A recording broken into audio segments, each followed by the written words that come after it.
बब्बन तांत्रिक एक महान तांत्रिक जिसने घर के पेट से समझौता किया, पिशाच को हराया, पिशाचनी को हराया, करण पिशाचनी साधना की, रहस्यमय ट्रेन पर चढ़ गया, जिन्नातों से लड़ गया, छलावों से लड़ गया। क्या नहीं किया बब्बन तांत्रिक ने। वो एक महान तांत्रिक था, महान तांत्रिक है और महान तांत्रिक रहेगा।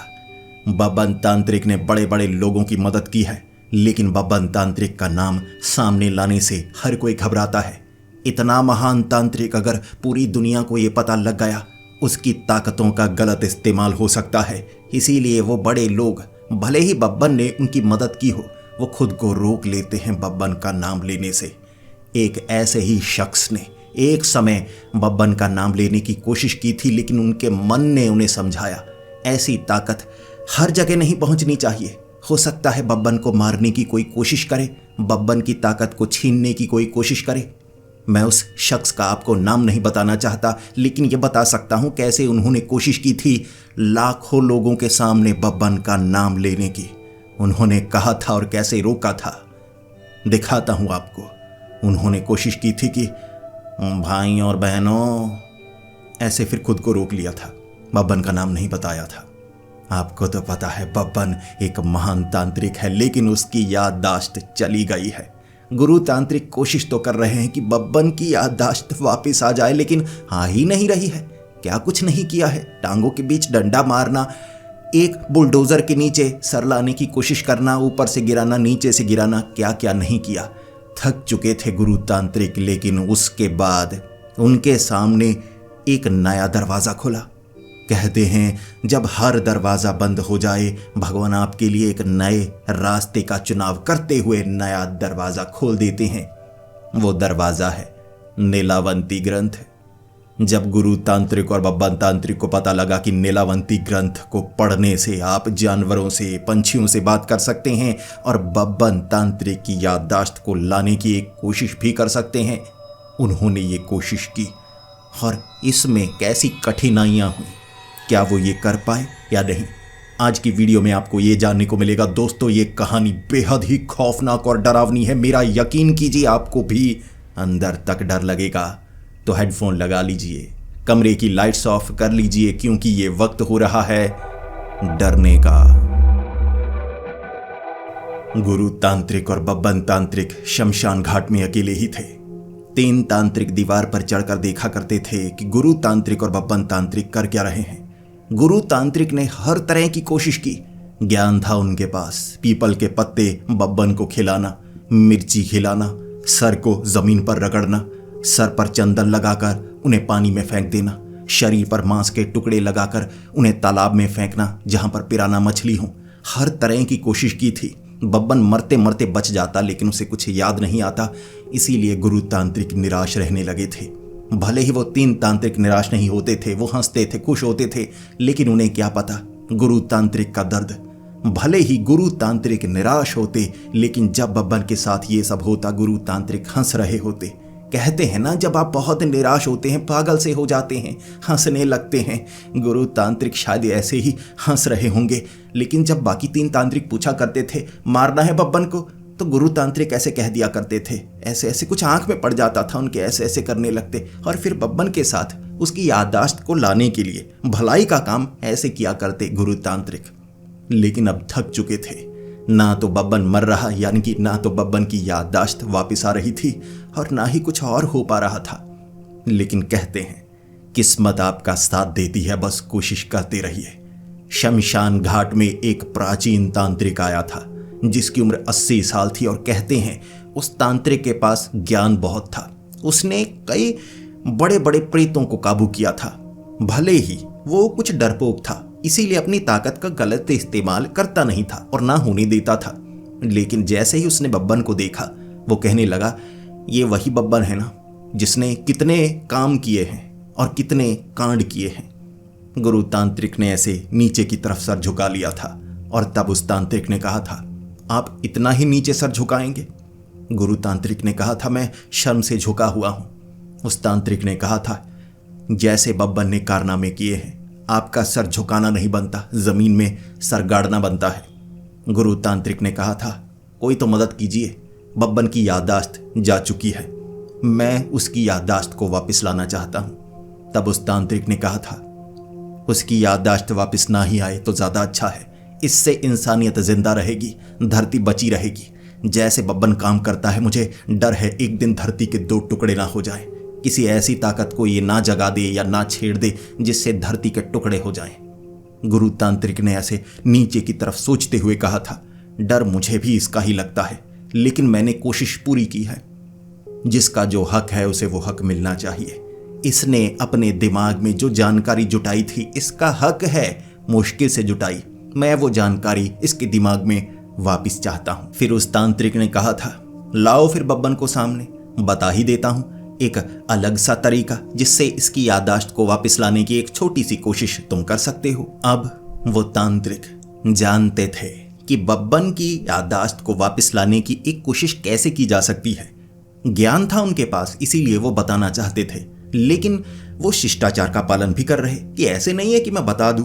पहले आए सामने, एक मैं बड़ा तांत्रिक हूं, 80 साल का हूं, पैरों को हाथ लगाए, उसके बाद मैं आशीर्वाद दूंगा, फिर मदद करूंगा। ऐसे शिष्टाचार का पालन तो करना चाहिए। जैसे ही वो तांत्रिक सामने खड़े थे, गुरु तांत्रिक ने पैरों को हाथ लगाया और बब्बन को इशारा किया, ये बड़े खतरनाक तांत्रिक हैं, पैरों को हाथ लगाओ। बब्बन ने पैरों को हाथ लगाने के लिए आगे की तरफ हाथ किया। एक तो उसके पैर के नीचे पत्थर कहां से आ जाते थे पता नहीं चलता था। शायद गुरु तांत्रिक पत्थर मारते रहते थे तो पत्थर फैले हुए थे। जैसे ही बब्बन ने पैर रखा एक पत्थर पर तो पैर फिसल गया। पैरों को हाथ जरूर लगाया, शिष्टाचार का पालन वो करता था, लेकिन सर छाती पर मार दिया। वो तांत्रिक 80 साल के थे, सांस नहीं आ रही, नीचे गिर गए, सांस लेना बंद कर दिया। सबसे पहले बब्बन ने ऐसे नाक के नीचे उंगली रखी और कहा, ये तो मर गए। गुरु तांत्रिक कहने लगे, भगवान मर कैसे गए? इनके पास वो जानकारी थी, उठाओ पुलिस वरना हमें उठा कर ले जाएगी, जिंदा करना है इन्हें। मुक्के मारने लगे, पेट को दबाने लगे। मुक्के मारकर उन्होंने हर जगह यहाँ यहाँ वो सांस देने की कोशिश कर रहे थे, तो मुक्के मारते गए कि फेफड़े फूलते रहे। पता नहीं, निशान तो सिर्फ यहाँ होने चाहिए थे, क्योंकि फेफड़ों को, छाती को यहाँ पर दबाया जाता है, तो यहाँ वहाँ वो तांत्रिक के निशान पता नहीं कैसे छप गए। दोनों का काम था, ये सिर्फ दोनों का काम था। किसी तरह वो तांत्रिक को होश आया, जिसके बाद दोनों ने कहा, माफ कर दीजिए। उसने सबसे पहले कहा, ऐसा करो, मेरे झोले में से चमकदार चीज निकालो। बब्बन आगे की तरफ बढ़ा और उस तांत्रिक ने कहा, तुम नहीं, सबसे पहले गुरु तांत्रिक वो चमकदार चीज को निकालेंगे और छिपा लेना पीछे की तरफ। गुरु तांत्रिक ने झोले में जैसे ही चमकदार चीज को देखा, गुरु तांत्रिक कहने लगे, देखिए ये खंजर का इस्तेमाल मत कीजिए, बब्बन पर इसका कोई असर नहीं होने वाला। तब उस तांत्रिक ने कहा था, एक तो ये बब्बन मरता भी नहीं, बब्बन दोबारा ऐसी गलती मत करना। मैं मौत के मुंह से बचकर आया हूं और मेरे दर्द सर पर, छाती पर, टांगों के बीच हर जगह क्यों हो रहा है? तुमने सांस देने की कोशिश की है या मारने की कोशिश की है? नजरें झुकी हुई थी उनकी, हालात बेकाबू हो चुके थे। लेकिन उस तांत्रिक ने बताया, ठीक है, अब मुझे जाने दो, तरीका मैं बताता हूं। तुम्हें चाहिए नीलावंती ग्रंथ। नीलावंती ग्रंथ नीलावंती यक्षिणी ने लिखा था। मैं उसकी कहानी सबसे पहले तुम्हें बता ही देता हूं। दोनों चुपचाप नीचे बैठ गए। वो महान तांत्रिक थे जो बता रहे थे नीलावंती की कहानी, क्योंकि इन्हें दोनों को पता नहीं था। ये तो कांड करने में लगे रहते थे, तो नीलावंती के बारे में इन्हें पता ही नहीं लगा। तांत्रिक ने बताया, नीलावंती एक छोटी लड़की थी जो बचपन से ही जानवरों से, पेड़ों से, पंछियों से, हर जीवित जीव से बात कर सकती थी, उनकी भाषा समझ सकती थी, क्योंकि उसे पता नहीं था वो एक यक्षिणी थी जो यक्ष लोक से जब छोटी थी यहाँ किसी ने ला दिया था उसे, शायद सजा देने के लिए। जैसे जैसे एक घर में वो बड़ी होती गई, उसके बाद ये जानकारी को वो एक किताब में लिखने लगी। इस किताब को कहते हैं नीलावंती ग्रंथ। फिर उसे एक पिशाच मिला। वो पिशाच झूठा व्यापारी बनकर उससे शादी करना चाहता था, तो इसने शादी कर ली, इसे पता नहीं लगा। लेकिन रात को ये जंगल में आया करती थी और मकसद चाहती थी जानना कि इसे इतनी जानकारी क्यों है। उस पिशाच ने जंगल में उसे जानकारी भी दी कि तुम एक यक्षिणी हो और तुम्हें अब यक्ष लोक जाना होगा।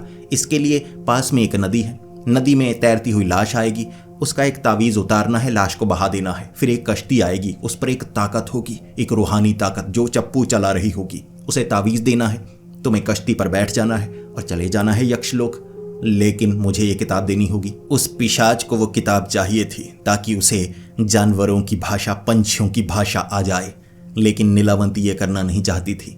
अब ये जो पिशाच था उसका पति था, तो उसने बताया कि मैं तुम्हारा पति बना हूं इस किताब के लिए।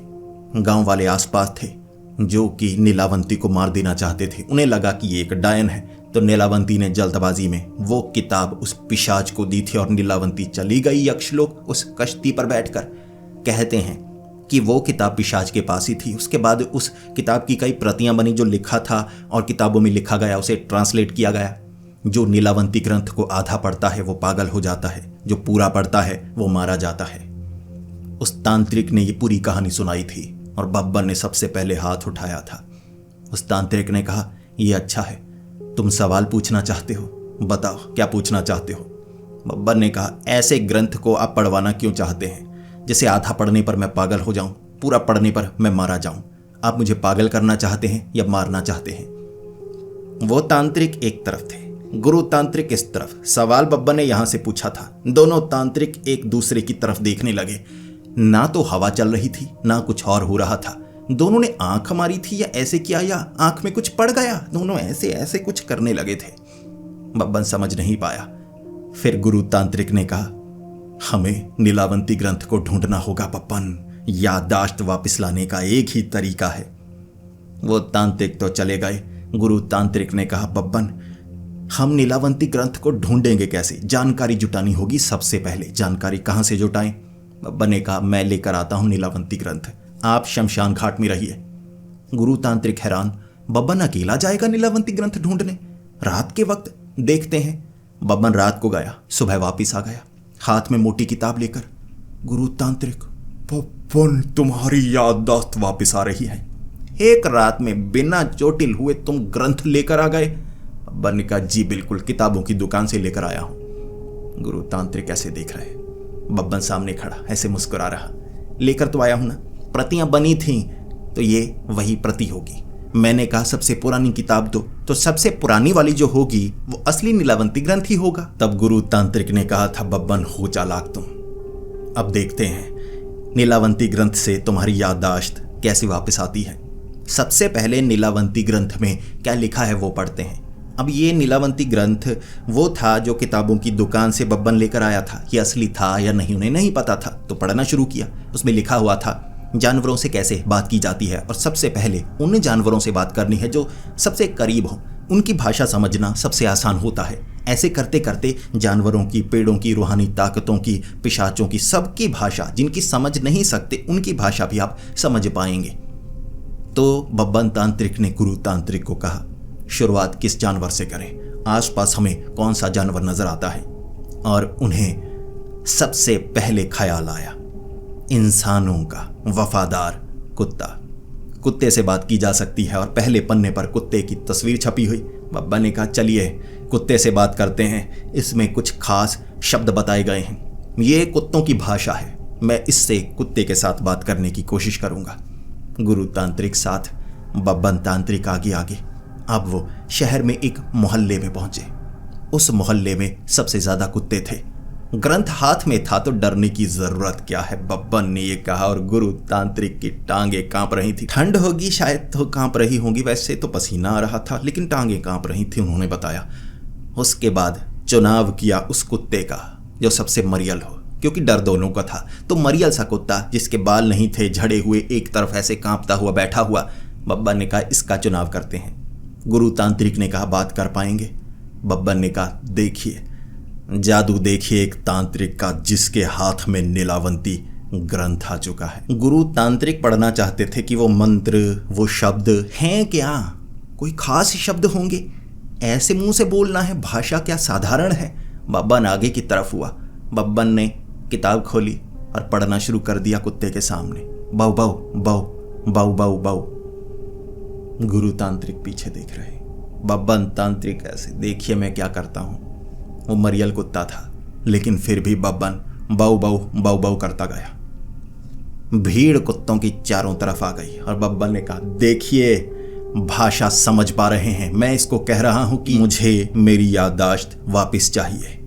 देखिए अब कैसे इससे बात करके उगलवाता हूँ। इस मोहल्ले में क्या चलता है, गलत चीज़ें क्या हैं, सही चीज़ें क्या हैं, कुत्ते को पता होंगी। बब्बन ने फिर से कहा बाऊ बाऊ बाऊ बाऊ। सामने से बाकी कुत्तों ने जवाब भी दिया बाऊ बाऊ बाऊ बाऊ, लेकिन उनके जवाब में थोड़ा गुस्सा भी था। बब्बन ने कहा कि इसका मतलब क्या है। नीचे मतलब नहीं लिखा, ये लिखा है कि कुत्तों की भाषा है बाऊ बाऊ बाऊ बाऊ बाऊ। इससे होगा क्या? गुरु तांत्रिक ने कहा बब्बन अब इस भाषा का इस्तेमाल बंद कर दो।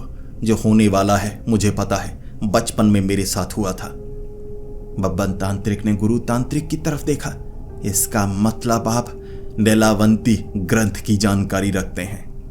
गुरु तांत्रिक ने कहा था नीलावंती ग्रंथ की जानकारी नहीं रखता, कुत्तों की जानकारी रखता हूं मैं, कुत्तों की। बब्बन फिर चुप करने वाला नहीं था। जानकारी उसके पास थी, मंत्र उसके पास थे। वो बोलता गया बाऊ बाऊ बाऊ बाऊ। कुत्ते भौंकने लगे, उसके बाद कुत्ते काटने लगे, जैसा कि होना ही था। कुत्तों के सामने उनकी भाषा में बाऊ बाऊ कहोगे तो काटेंगे नहीं। 15 कुत्ते थे, 15। धोती फाड़ डाली, माला एक तरफ गिरा डाली, कहां कहां काटा। दोनों चीख रहे थे मोहल्ले में, और मोहल्ले वाले कमीने हंस रहे ऊपर से। कई लोगों ने पानी फेंका, लेकिन कुत्तों के ऊपर कोई पानी फेंक ही नहीं रहा। दोनों के ऊपर पानी फेंका जा रहा कि इन्हें शांत करो, इन्हें शांत करो। ये तो चीखें मार रहे थे, काट तो कुत्ते रहे थे, लेकिन कुत्ते काट भी ज्यादा इसलिए रहे क्योंकि वो काटते एक तरफ हो जाते, फिर गुर्राने लगते। लेकिन बब्बन तब भी भाषा का इस्तेमाल कर रहा कि बाऊ बाऊ बाऊ बाऊ। वो फिर से काटने लगते। गुरु तांत्रिक ने कहा बब्बन बस कर जाओ, इनकी भाषा में बात मत करो। बब्बन फिर से, देखिए तो सही। शुरू शुरू में गुस्सा होता है कि इंसान हमारी भाषा क्यों बोल रहा है, समझ जाएंगे, देखिए जरा। बब्बन फिर से बाऊ बाऊ बाऊ। 15 से 20 कुत्ते हो गए, बड़े बड़े कुत्ते थे। वो कुत्ते काट रहे, बब्बन और गुरु तांत्रिक भागे। गुरु तांत्रिक ने मुंह में ना नीचे भुट्टा पड़ा था, भुट्टा, बब्बन के मुंह में भुट्टा डाल दिया, जिसके बाद बब्बन बोल नहीं पा रहा। तो गुरु तांत्रिक बब्बन को ले गए। कुत्ते गुर्राते रहे और कहने लगे थे बाऊ बाऊ। माँ बहन की गालियां ही निकाल रहे होंगे, जिस तरह से गुस्से में वो कुत्ते कुछ बोल रहे थे। भाषा समझ में आई या नहीं आई ये तो पता नहीं चला। कटे बहुत थे, जख्मी बहुत थे। वापिस आए शमशान घाट में। मुंह से भुट्टा निकाला था गुरु तांत्रिक ने बब्बन के। बब्बन ने कहा मुझे माफ कर दीजिए, गलती हो गई। मुझे लगता है इस किताब में जो जानकारी है वो सही नहीं है, समझना मुश्किल है, ये काफी पहुंची हुई जानकारी है। गुरु तांत्रिक ने कहा बब्बन आगे पढ़ो, ये असली भी है, पहले समझना चाहिए। आगे जानकारी थी कि कौवे से कैसे बात करनी है। बब्बन ने गुरु तांत्रिक को कहा कौवे काटते हैं, देखा है कभी? आसान काम हो गया, कौवे से बात करते हैं। क्या करेगा कौवा? चोंच मारने की कोशिश करेगा। मैं सर आगे कर दूंगा, मारा जाएगा कौवा। अब नहीं कटेंगे, पहले इंजेक्शन लगवा कर आते हैं। अस्पताल जाकर इंजेक्शन लगवा कर आए। पहले 14 इंजेक्शन लगा करते थे, अब सिर्फ एक ही लगा था, लेकिन जहां लगा था वो बता नहीं सकते। लगा कर आए थे मोटे वाला इंजेक्शन। वापिस आ गए, कौवे से बात करना चाहते थे। कौवे तो शमशान घाट में आते ही हैं, थोड़ी सी रोटी दे दो कौवे आ गए, तो शमशान घाट में रहना है। कहते हैं ना जहां आप ताकतवर हैं वहीं पर प्रयोग करने चाहिए, तो वहीं पर प्रयोग करना चाहते थे। कौवे सामने, उन्होंने चुनाव किया एक कौवे का जिसके 2 बाल सफेद थे। गुरु तांत्रिक ने कहा इसकी पहचान करना आसान है, हम एक से ही बात करेंगे, बाकी कौवों से बात नहीं करेंगे। तो आओ आओ करके एक कौवे को आगे लेकर आए। पास में रोटी डाली, खाना डाला। कौवे ने ऊपर की तरफ देखा, काऊ काऊ की, धन्यवाद कह रहा होगा। बब्बन ने कहा अब इससे बात करते हैं। किताब खोली, अगला पन्ना। ट्रांसलेशन नहीं लिखी थी, सिर्फ भाषा लिखी थी। धीरे धीरे शायद समझ में आती। तो बब्बन ने शुरुआत की, काऊ काऊ काऊ। कौवे ने जवाब दिया, काऊ काऊ काऊ। बब्बन ने कहा देखिए वार्तालाप शुरू हो गया। बब्बन ने कहा काऊ काऊ, कौवे ने कहा काऊ काऊ। इसके बाद काऊ काऊ काऊ काऊ काऊ काऊ, आगे भी काऊ काऊ, पास में काऊ काऊ, हर तरफ कौवे काऊ काऊ काऊ कर रहे। गुरु तांत्रिक ने कहा था इतने कौवे आसपास, अब शगुन ना हो जाए। बब्बन ने कहा नहीं। कौवे ने खाना खाया, उड़ गया। काऊ काऊ का जवाब उसने काऊ काऊ में दिया नहीं। बब्बन ने कहा ये क्या, ये तो भाग गया। गुरु तांत्रिक ने कहा कुछ दिखाना चाहता है। फिर क्या? गुरु तांत्रिक को लगा ये तो खजाने का रास्ता बताने के लिए गया होगा। कहते हैं ना नीलावंती ग्रंथ जिसने पढ़ा, जिसने समझा, तो पेड़ों से, जानवरों से उसने बात की कि खजाना कहाँ है। गड़ा हुआ खजाना जानवरों को पता होता है, पेड़ों को पता है, जो कि मिट्टी में है, कहाँ क्या है सब पता है उन्हें। तो ये कौवा खजाने का रास्ता बता रहा है, करो पीछा। पंख सफेद थे तो पहचान हो रही, हवा में उड़ रहा। दोनों तांत्रिक सड़कों पर भागे जा रहे, सड़कों पर भागते भागते 2 किलोमीटर दूर। अब वहां पर वो कौवा पहुंचा था। दोनों तांत्रिक देख रहे, मौत का मंजर था वहां पर, मौत का मंजर। उसे हिंदी में क्या कहते हैं मुझे नहीं पता, लेकिन पंजाबी में उसे हड्डा रोड़ी कहते हैं। हड्डा रोड़ी, जहां पर जानवरों की हड्डियां रखी होती हैं, जैसे जो जानवर मर जाते हैं तो उस जगह हड्डियां वगैरह रखी जाती हैं। बदबू बहुत ज़्यादा आती है, कौवे वगैरह वहीं पर ज़्यादातर होते हैं, तो वहाँ कौवा बैठा हुआ। गुरु तांत्रिक ने कहा ये तो हड्डा रोड़ी है। बब्बन ने कहा हड्डा रोड़ी, हड्डा रोड़ी क्या होती है? गुरु तांत्रिक ने मुक्का मारा, साथ में चमाट मारी। फिर बब्बन ने सवाल नहीं पूछा, क्योंकि गुरु तांत्रिक को भी नहीं पता था। गुरु तांत्रिक को भी मेरी तरह पंजाबी आती थी, हिंदी में मतलब नहीं पता था। बब्बन तांत्रिक, गुरु तांत्रिक आगे गए, जिसके बाद कौवा बैठा हुआ 4 गिद्धों ने उस कौवे को घेर लिया। गिद्धों ने कौवे को भगा दिया। गिद्ध वहां पर थे। बब्बन ने कहा गिद्धों से बात करते हैं, शायद यहां पर खजाना है। तो गिद्ध वाला पन्ना निकला। गिद्ध की अजीब सी आवाज। बब्बन आगे गिद्ध की आवाज में बात कर रहा, खजाना दो, खजाना दो। साथ में क्यों क्यों क्यों, जैसे भाषा गिद्ध की होती है। वो मांस खाते हैं, हड्डियां खाते हैं। वहां पर 7 गिद्ध थे। गिद्ध जो लाशों का मांस ही खाते हैं, जिंदा जीवों को नहीं खाते। गिद्ध लाशें, हड्डियां वगैरह ही खाते हैं। वो गिद्धों ने बब्बन की भाषा सुनकर नियमों का पालन नहीं किया था। दोनों का पीछा किया। इतनी बड़ी चोंच, ऐसे मार रहे पीछे, ऐसे ऐसे पीछे, जैसे वो एरिया जहां पर कोई जानवर नहीं काटना चाहिए वहां काट रहे। ऐसे गिद्ध गोल गोल घूम रहे। भागे दोनों। किताब तो वहीं रह गई। सबसे पहले गिद्धों ने किताब को फाड़ा होगा। शायद कौवे ने बता दिया होगा कि ये किताब पढ़ते हैं, काऊ काऊ करते हैं। किताब पढ़ते हैं तो गिद्ध की आवाज में काऊ काऊ करते हैं। इसीलिए गिद्धों ने सबसे पहले नीलावंती ग्रंथ को फाड़ डाला। फिर गुरु तांत्रिक ने बब्बन को कहा, बब्बन चलो शमशान घाट जल्दी, गिद्ध हमें मौत के घाट उतार डालेंगे और हड्डियां भी निकल जाएंगे। बब्बन ने कहा लेकिन किताब। गुरु तांत्रिक ने भुट्टा उठाया, वहां भी भुट्टा पड़ा था, मुंह में भुट्टा डाल दिया। बब्बन को लेकर गए शमशान घाट। भुट्टा निकाला, पीटा। जिसके बाद गुरु तांत्रिक ने कहा यह नकली नीलावंती ग्रंथ है, पागल बनाया। असली वाले ऐसे दुकानों पर नहीं मिलती। हमें असली वाले नीलावंती ग्रंथ को ढूंढना होगा। इतना आसान होता तो हर कोई जानवरों से बात करता। पप्पा ने कहा बात तो आपकी सही लगती है, लेकिन असली नीलावंती ग्रंथ को ढूंढे कैसे? गुरु तांत्रिक ने कहा यह बात वो बताने वाले थे, वो बड़े तांत्रिक। हम पहले ही हंसने लगे, हम मस्ती ज्यादा करने लगते हैं। फिर दोबारा गए उस तांत्रिक के पास, पांव पड़े। लेकिन वो तांत्रिक कह रहे बब्बन नहीं, पैरों को हाथ मत लगाओ। बब्बन ने कहा क्या हुआ? आप मुझसे पैरों को हाथ नहीं लगवाएंगे, मेरा शिष्टाचार नहीं देखेंगे?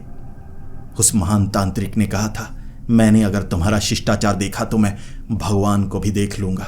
जैसे तुम पैर लगाते हो, मुझे नहीं लगता इस बार मैं जिंदा बच पाऊंगा। बब्बन मुस्कुराया था, गुरु तांत्रिक मुस्कुराए थे। वो तांत्रिक मुंह में कुछ ऐसे बोल रहे थे, अब क्या बोल रहे होगे आप भी सोच सकते हैं। फिर उस तांत्रिक ने हाथ जोड़े और कहा मैं बताता हूं, चले जाओ, मैं बताता हूं, उसके बाद चले जाओ, वापस मेरे पास मत आना। उन्होंने बताया वो गांव जहां पर उस पिशाच ने नीलावंती से ग्रंथ छीना था। पहुंच गए उस गांव में। तांत्रिकों को देखकर लोग बहुत ज्यादा खुश थे, इसीलिए उपहार दे रहे थे। पत्थर पत्थर मार रहे थे, वो दोनों के ऊपर पत्थर मार रहे। क्या बने हुए हैं, फटे छिले हुए। लेकिन दोनों ने कहा हम तुम्हें श्राप दे देंगे, अगर तुमने हम पर हाथ उठाया हम श्राप दे देंगे। सब खुश हो गए, पत्थर फेंके, गले से लगा रहे। बब्बन हैरान, हमने आपको डराया है, आप डरिए, गले से क्यों लगा रहे हैं? गांव वाले कहने लगे आपने तो खुद कहा कि आप हमें शराब देंगे, दीजिए शराब, कहाँ है शराब? गुरु तांत्रिक कहने लगे बब्बन हमने श्राप की बात की थी, ये श्राप समझ रहे हैं। ऐसा करो थोड़ी शांति बनाकर रखो, हमें बस जंगल में नीलावंती ग्रंथ ढूंढना है, बच कर रहेंगे कुछ समय, इन्हें टोपीबाजी दिखा दो अपनी, वैसे ही झूठ बोल दो। तो बब्बन ने कहा शक्तियों से पैदा होगी शराब, रुक जाओ यहाँ पर। तो गांव वाले रुक गए, डरने लगे कि ये सच में कुछ न कुछ कर सकते हैं। उस रात वहीं पर रुके थे। एक पेड़ के नीचे व्यवस्था कर दी गई थी जहां पर कुछ बैलों को बांधा गया था। सो सकते हो आप यहीं पर। वैसे धक्के मारे थे, ये व्यवस्था नहीं थी, चलिए व्यवस्था ही समझते हैं। दोनों वहीं पर थे रात के वक्त। अब गांव वालों ने भी वो कहानी सुनाई कि नीलावंती यहाँ पर रहा करती थी, जंगल में जाया करती थी, जंगल में पेड़ों से, ऐसे जीवों से बात कर सकती थी। तो उन्हें अंत में यही समझ में आया, पिशाच के पास है ग्रंथ, तो पिशाच जंगल में भटकता होगा, असली ग्रंथ उसके पास होगा। प्रतियां बनाई थी जो उसमें लिखा था, किसी और किताब में लिखा, बांटा गया महान लोगों के पास, लेकिन असली तो पिशाच के पास है ना। जंगल में पिशाच को ढूंढते हैं जिसके पास किताब हो। वक्त 8:30 का था, जंगल में पहुंच गए। कमाल की चीज, पिशाच शायद मॉडर्न हो गया होगा, झोला टांगा हुआ था, एक हाथ में किताब थी, साइकिल चला रहा। सड़क बनी हुई थी, कच्ची सड़क, वहां पर दोनों ने देखा किताब वाला आदमी भागने लगे पीछे। अब ऐसे दो तांत्रिकों को देखकर सामने वो पिशाच ही होगा, डर गया, साइकिल तेज चलाने लगा। दोनों चीते की रफ्तार से भागे थे और साइकिल F1 फरारी की रफ्तार से। अब वो साइकिल वाला बड़ी तेजी से साइकिल चलाकर वहां से निकल चुका था। गुरु तांत्रिक, बब्बन तांत्रिक थक चुके थे, जिसके बाद बब्बन ने गुरु तांत्रिक को कहा कि अब क्या कर सकते हैं। गुरु तांत्रिक ने कहा, वही करेंगे जो तुम हमेशा करते हो, वाहन लेकर आओ, एक ऐसा वाहन जो साइकिल को मात दे सके। बब्बन लेकर आया। बब्बन को याद नहीं था पहले वो कौन सा वाहन लेकर आया था, लेकिन गुरु तांत्रिक को लगा था इस बार कोई अच्छा वाहन लेकर आएगा। इस बार फिर से लूना लेकर आया। लूना, जैसे ही बब्बन लूना लेकर आया, गुरु तांत्रिक पीछे बैठे हुए। रात ऐसे ही निकल गई, वो पिशाच दोबारा नजर नहीं आया। अगले दिन गांव वाले सामने, शराब दो, शराब दो। दोनों ने फिर से बहाना लगाया। उस दिन भी बड़े आराम से निकल गया। पता नहीं निशान पड़े थे मुक्कों के, बाकी आसान ही निकला। छीन छीन कर खाया था उन्होंने, तो दिन ऐसे निकला। रात के वक्त फिर से लूना लेकर उसी जगह नजर आ गया वही आदमी, झोला टांगा हुआ, हाथ में किताब। दोनों ने पीछा करना शुरू कर दिया। वो साइकिल पर, ये लूना पर। लूना पैडल मार रहे, 90 पर लूना, 100 पर साइकिल। डरा हुआ था, तांत्रिक हैं पीछे, तांत्रिक पकड़ लेंगे, मार डालेंगे। और तांत्रिकों से कौन डरता है, पिशाची तो होगा। लूना तेज, लूना तेज। पकड़ा कैसे इन्होंने? साइकिल वाला एक खड्डे में फंसा, गिर गया। लूना खड्डे में फंसी, गिर गई। 1 घंटे के लिए तीनों बेहोश। जब तीनों को होश आया, एक दूसरे को देखकर डर रहे। बब्बन तांत्रिक ने पकड़ लिया उस आदमी को, कहने लगा, नीलावंती ग्रंथ दो। उसने कहा, कौन सा नीलावंती ग्रंथ? अपने घर का एड्रेस बताओ। बब्बन ने कहा, घर का एड्रेस क्यों? उसने कहा, घर पर डिलीवर करूंगा, ऐसे रास्ते में थोड़े ना दूंगा। तुम दोनों ने मुझे डरा कर रख दिया। गुरु तांत्रिक ने कहा, नीलावंती ग्रंथ मुझे दे दो। उसके हाथ में जो किताब थी उसने आगे की तरफ की, खोलकर देखी, ये तो अटेंडेंस रजिस्टर था। बब्बर ने कहा, ये ग्रंथ है नीलावंती, नाम लिखे हैं इसमें। गुरु तांत्रिक ने चमाट लगाई और कहा, ये तो अटेंडेंस रजिस्टर है। उसके बाद सामने वो आदमी बोला, ओ पागलो, करना क्या चाहते हो? मेरा पीछा क्यों कर रहे थे? तब बब्बर ने कहा, तुम एक पिशाच हो ना, हमें चाहिए नीलावंती ग्रंथ। उसने दोनों के मुंह पर ऐसे मुक्का मारा और कहा, मैं डाकिया हूं, डाकिया। तुम्हें मैं पिशाच नजर आता हूं? रात को ईमानदारी से, मेहनत से काम करता हूं, दिन भर जो चिट्ठियां वगैरह पार्सल आए होते हैं डिलीवर नहीं कर पाता, तो रात को भी काम करता हूं, इतना ईमानदार हूं। लेकिन तुम जैसे मिल जाएंगे, मुझे भरोसा नहीं था। दोनों हक्के बक्के, हैरान, परेशान। डाकिया डंडा लेकर पीछे भागा, मारने की कोशिश की, लूना को आग लगा दी। लूना को आग लगा दी, तब जाकर दोनों डरे थे। एक पेड़ के पीछे छिप गए, जब तक डाकिया गया नहीं, पेड़ से बाहर नहीं आए। उसके बाद गुरु तांत्रिक बब्बन को देख कर कह रहे, बब्बन, ये पत्थर मैं तेरे सर पर मारूंगा। तुझे कैसे लगा कि वो एक पिशाच है? बब्बन ने गुरु तांत्रिक की तरफ देखा। माने तो आप भी थे। गुरु तांत्रिक नीचे की तरफ पैर ऐसे करते हुए, वो मुझे भी तुम पर भरोसा है। दोनों समझ चुके थे, गुरु शिष्य हैं, एक जैसे हैं। उसके बाद उसी जगह जंगल में ढूंढने लगे। वहां पिशाच कहाँ होगा? जंगल में ढूंढते हैं। इस बार हमें भरोसा करना है। पिशाच चांदी से डरते हैं, हम चांदी से डराएंगे, लेकिन पिशाच बहुत ताकतवर होते हैं, ध्यान रखना होगा।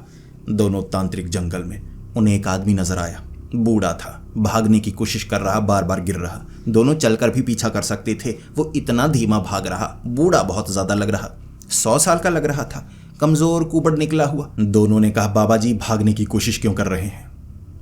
सामने से वो बूढ़ा आदमी बोला, तुम जैसे दिख रहे हो मुझे लगता है तुम दोनों काफी खतरनाक हो, तुमसे दूरी बनानी चाहिए।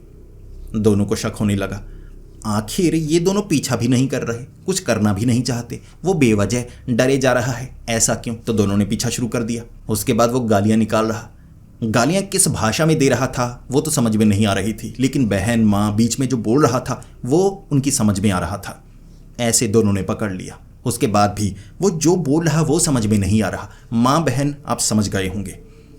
उन्होंने पकड़ा तो देखा ये बड़ा अजीब आदमी था।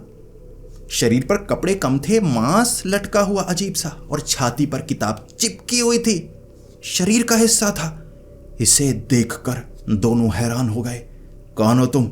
जैसे ही चांदी का वो चाकू निकाला, छोटा वाला ऐसे निकाला, वो कहने लगा, मुझे मत मारो, मुझे मत मारो, जितनी जिंदगी बची है मुझे जी लेने दो। मैं इस श्राप से मुक्त होना चाहता हूँ। मैं इस चाकू से मरूंगा नहीं, तड़पूंगा, क्योंकि मेरी मृत्यु यक्ष लोक में लिखी है, यहाँ नहीं लिखी है। कुछ समय जो आखिरी मेरा होगा मैं यक्ष लोक में बिताऊंगा, तब तक श्राप के कारण मैं मरूंगा भी नहीं। मुझे तड़पाओ मत, बताओ क्या चाहिए तुम्हें? बब्बन तांत्रिक और गुरु तांत्रिक ने मिलकर उस पिशाच को कहा था, सच बताओ ये नीलावंती ग्रंथ है या नहीं? उसने कहा, हाँ, इसके लिए लोग दूर दूर से आते हैं, लेकिन ये बहुत खतरनाक है। मैं तुम्हें बताना चाहता हूँ, जो खजाने ढूंढने के लिए तुम आए हो ना, अमीर बनने के लिए तुम आए हो ना, ये ग्रंथ तुम्हें विनाश के रास्ते पर ले जाएगा। गुरु तांत्रिक ने कहा था, तो बब्बन तुम ही पढ़ो। बब्बन को अपनी याददाश्त वापस लानी थी, तो बब्बन ने पढ़ना शुरू किया, लेकिन गुरु तांत्रिक को ऐसे पकड़ लिया, आप भी पढ़िए ना। अब बब्बन जो पढ़ता वो बोलता भी, वो सुनाता भी, तो समझ में गुरु तांत्रिक को भी आता। एक अच्छा शिष्य था, खुद ऐसी महान ताकत को पा लेता और अपने गुरु को पाने नहीं देता, ऐसा होने नहीं दे सकता था। इसीलिए गुरु तांत्रिक को उठा लिया। गुरु तांत्रिक भी भाषा तो हिंदी में ही बोल रहे थे, लेकिन मैं बता नहीं सकता, बीच में माँ और बहन जरूर कर रहे थे, वो आप समझ सकते हैं। बब्बन ने उस पिशाच की छाती पर वो किताब को खोला जो चिपकी हुई थी, पढ़ने लगा। बड़ी तेजी से पढ़ रहा, बड़े अजीब शब्द थे, लेकिन जब दिमाग में जाने लगे भाषा बदलने लगी। पेड़ बातें कर रहे हैं सुनाई दे रहा था, पंछी क्या बोल रहे हैं सुनाई दे रहा था, वहां जानवर क्या बोल रहे हैं सुनाई दे रहा था, चींटियां, कीड़े मकोड़े, भाषा समझ में आ रही, वो क्या बोल रहे हैं, किसे भूख लगी है, कौन गुस्से में है, सब कुछ समझ में आ रहा दोनों के। जिसके बाद बब्बन ने कहा, शुक्रिया पिशाच, तुमने हमारी मदद की है, लेकिन हर जगह से जैसे भीड़ में आवाज आती है ना, कान के पर्दे फटने को हो गए, आवाजें दिमाग में घूम रही, दोनों पागल होने की कगार पर थे। उन्होंने कहा, पिशाच ये तुमने क्या किया है? उसने कहा, यही तो है, वो एक यक्षिणी थी, वो बातें कर सकती थी, ये भाषा समझ सकती थी, कैसे शब्दों को रोकना है, एक ही शब्द पर केंद्रित होना है, ये उसकी समझ में आता था। नीलावंती ग्रंथ में भाषा है जानवरों से बात करने की, लेकिन पढ़ना शुरू कर दो उसके बाद सबकी आवाज़ें सुनाई देती हैं, ये कोई बताता नहीं। अब तुम पागल हो जाओगे, चाहे पूरा पढ़ो या अधूरा पढ़ो, इतनी आवाज़ें आएंगी, दिमाग फट जाएगा, तुम मर जाओगे। दोनों रोने लगे थे। उस पिशाच ने कहा था, कोई इंसान इसे सहन नहीं कर सकता, दिमागी क्षमता ऐसी है ही नहीं इंसानों की। ये तब तक तुम्हारे दिमाग में आवाज़ें आती रहेंगी जब तक तुम पागल नहीं हो जाओगे।